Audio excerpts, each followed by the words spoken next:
Welcome to another video for mindful eating. I'm just showing a very quick snack. We all know cucumbers are good to freshen our breath and stuff like that. This is a very quick snack that I saw. This is cream cheese with some garlic infused in it, and we've got some cracked black pepper, and we've just whipped it up together with the garlic, salt and pepper.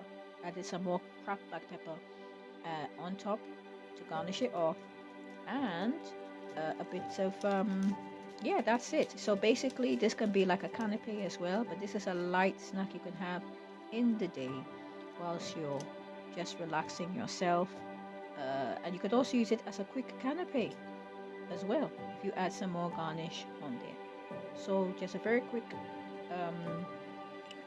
recipe for garlic, cream cheese, cucumber tops.